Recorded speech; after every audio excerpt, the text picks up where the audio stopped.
नमस्कार। इस वक्त दरभंगा के चर्च में इस वक्त मौजूद हैं। ये जो चर्च है आप देख सकते हैं, लगभग 130 वर्ष पुराना ये जो चर्च है वो ब्रिटिश शासक के समय में ये बनाया गया था। 1894 ईस्वी का ये चर्च बना हुआ है और 24 तारीख रात में ये खासकर यहाँ जो कार्यक्रम है, जो त्यौहार है वो शुरू हो जाएगा और 25 तारीख को यहाँ क्रिसमस मनाने के लिए हज़ारों की संख्या में लोग यहाँ आते हैं। आसपास मेला लगता है और मेला देखने वालों का भी तांता यहाँ पर लगता रहता है। जब आप 25 तारीख को आएंगे तो ये सड़क एक तरह से जाम मिलेगा आपको, क्योंकि यहाँ बहुत बड़े स्तर पर जो है क्रिसमस लोग मनाते हैं। ये जो तस्वीर है यहाँ पर आपको बताएं कि दिखाएंगे आपको। ये सबसे पहले चर्च आप देख लीजिए यहाँ पर, और चर्च को देख करके उसके बाद सबसे पहले यहाँ देख लीजिए ये जो तैयारी चल रहा है, ये तैयारी 25 तारीख को लेकर किया जा रहा है। ये जो झोपड़ी नमा एक बनाया जा रहा है जिसमें यहाँ पर हमारे साथ जो खासकर फादर रॉय हैं वो यहाँ पर जुड़ रहे हैं और फादर रॉय से जानेंगे कि आखिरकार 25 तारीख को लेकर यहाँ इस क्रिसमस पर जो है दरभंगा चर्च में क्या तैयारी चल रहा है। सबसे पहले सामने हम आपका स्वागत करते हैं फादर रॉय। दरभंगा में आपका आगमन भी हुआ है, सबसे पहले स्वागत करते हैं जी। धन्यवाद आपके स्वागत के लिए। हम दरभंगा के पल्ली पुरोहित है। ये पल्ली का नाम है होली रोजरी कैथोलिक चर्च। इस चर्च में हम लोग लगभग 100 परिवार है ईसाई कैथोलिक समाज के।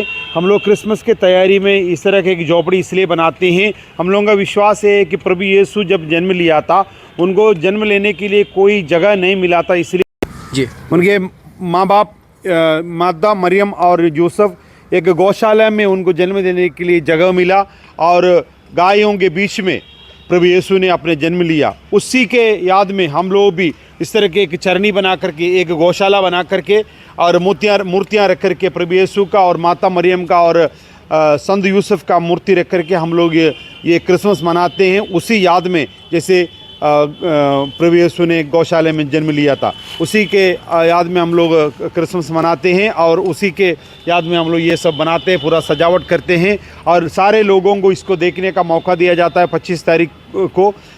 ये दरभंगा के आसपास के रहने वाले बहुत सारे लोग हमारे पल्ली में आते हैं, प्रभु यीशु का दर्शन करते हैं और जो प्रेम प्रभु यीशु इस धरती पे लेके आया उसको अनुभव करने के लिए, उस शांति का अनुभव करने के लिए लोग यहाँ आते हैं। सबसे पहले फादर जानेंगे कि 24 तारीख को क्या होगा यहाँ पे। 24 तारीख को रात को लगभग 11 बजे हम लोग अपने मिसा बलिदान शुरू करते हैं, पूजा बलिदान। उस पूजा बलिदान के साथ हम लोग क्रिसमस मनाते हैं, क्योंकि 25 तारीख को प्रभु यीशु का जन्मोत्सव, उसी दिन रात को हम लोग प्रभु यीशु का जन्मदिवस मनाते हैं। रात को पूजा करेंगे और हम लोग प्रभु यीशु के लिए कैरल सिंगिंग करेंगे और सारे लोग मिलकर के केक काटेंगे और क्रिसमस का खुशियाँ बांटेंगे। 25 तारीख को फिर ये त्यौहार कितने दिन चलता है? त्यौहार लगभग 2 दिन चलेगा। 24 तारीख को रात से लेकर 26 तारीख तक पूरा दिन और 26 तारीख से ये कार्यक्रम फिर क्रिसमस का माहौल तो रहेगा ही ज़रूर, लेकिन सेलिब्रेशन तो उस समय खत्म हो जाएगा। क्या लग रहा है कि दरभंगा में इस चर्च में कितने लोगों के आने की संभावना है? खासकर पूजा पाठ के लिए लगभग 500 लोगों के आने का संभावना है, लेकिन दूसरे दिन 25 तारीख को सुबह 10 बजे से लेकर शाम को 6 बजे तक लगभग लाखों की संख्या में लोग प्रभु यीशु का दर्शन करने के लिए और हम लोगों के ये त्यौहार में भाग लेने के लिए आते हैं। खासकर दरभंगा पुलिस प्रशासन की तरफ से भी कोई मीटिंग हुआ है? हम यहाँ के डीएम साहब से बात किए हैं, उनको आवेदन भी दिया है आने के लिए और पुलिस प्रशासन से भी मदद मांगने के लिए हम एसएसपी साहब से भी मुलाकात किए हैं और परंपरा के अनुसार हर साल प्रशासन हम लोगों के साथ रहते हैं, हम लोगों के लिए मदद करते हैं। पुलिस फोर्स हमारे साथ हमेशा रहते हैं और सारे सेलिब्रेशन को उनको सहयोग के साथ हम लोग करते हैं। तो खासकर अभी से लेकर के 25 तारीख तक कैसा सजा रहेगा चर्च? पूरा ये चर्च पूरा इल्यूमिनेशन किया जाएगा, अंदर बाहर पूरा। फिर इस पूरा कैंपस भी हम लोग तरह तरह के डेकोरेशन करके इसको सजाया जाएगा और फूल पौधों के साथ हम लोग इसको पूरे तरीके से सजाएंगे और लोगों को आने का और पूरी तरह से देखने का एक वातावरण इधर हम लोग बनाएंगे। पहले आप उत्तर प्रदेश में थे और अब दरभंगा आए हैं, तो क्या प्रक्रिया क्या होता है? खासकर फादर जो उत्तर प्रदेश से आप यहाँ के जो समस्तीपुर गए हैं, तो क्या प्रक्रिया होता है इसमें? हम लोग के धर्म समाज के अंतर्गत कई एरिया हम लोगों को काम करने का मिलता है। तो हम पहले यूपी में, उत्तर प्रदेश में काम कर रहे थे, वहाँ से हमको ट्रांसफ़र करके यहाँ भेजा गया। तो हम यहाँ 4 महीने से यहाँ दरभंगा में काम कर रहे हैं। यहाँ जो फादर पहले काम कर रहे थे, जो सुशील गैब्रियल सदैव फादर सुशील गैब्रियल, उन्होंने यहाँ से उनको ट्रांसफ़र समस्तीपुर में किया गया और फादर समस्तीपुर को फादर बेड़ा की जिम्मेदारी देकर के वहाँ गया है। हम लोग फादर लोगों का ये है कि हम लोगों को किसी जगह पे बराबर नहीं रहता है। हम लोगों के अधिकारी लोग बिशप स्वामी जी के आदेश के आधार पर हम लोग ट्रांसफ़र 3 साल में 4 साल के बाद हमको ट्रांसफ़र मिलता रहता, हम लोग चले जाते हैं। यहाँ स्कूल जो टूट गया है, कब तक इसका फिर नया एक होगा?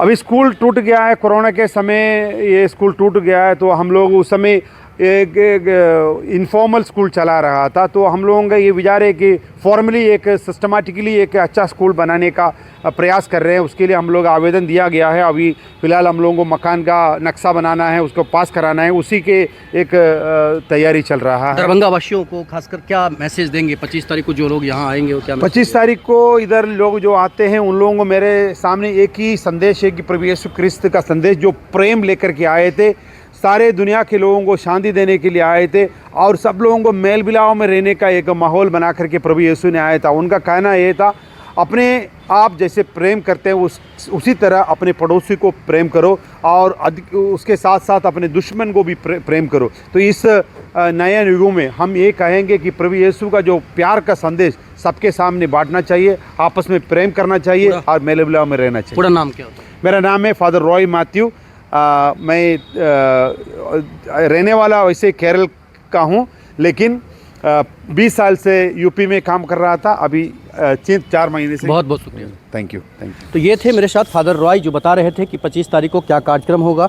देख सकते हैं जो तैयारी है खासकर दरभंगा चर्च में वो यहाँ पर जोरों पर है और ख़ासकर अब जो 25 तारीख आने वाला है उसको लेकर लोगों को बेसब्री से इंतज़ार भी होगा। तो यहाँ खासकर देख सकते हैं ये जो दरभंगा चर्च की तस्वीर आपको दिखा रहे थे। देखते रहिए भारत उदय समाचार जगजीत के साथ। क्या स्थिति रहती है टाइमिंग को लेकर, क्या बातें बताना चाह रहे हैं? टाइमिंग का मतलब ये है कि हम लोग जो टाइम जो प्रशासन के द्वारा निर्धारित किया है 10 से लेकर के 6 बजे तक, यानी कहने का मतलब 10 बजे आम लोगों के लिए, जन लोगों के लिए गेट खोला जाएगा दर्शन के लिए और 6 बजे तक ये टाइम निर्धारित किया गया है। इसके बाद किसी भी तरह का कोई भी तरह से प्रवेश नहीं दिया जाएगा। इसलिए मैं लोगों से अपील यही करना चाहता हूँ, कृपया निर्धारित समय में आकर दर्शन करें और अपने जीवन में खुशी और शांति को लेकर जाए। मेरा नाम रजी चाको। कौन? मैं यहाँ का एक पैरिशनर हूँ। Thank you.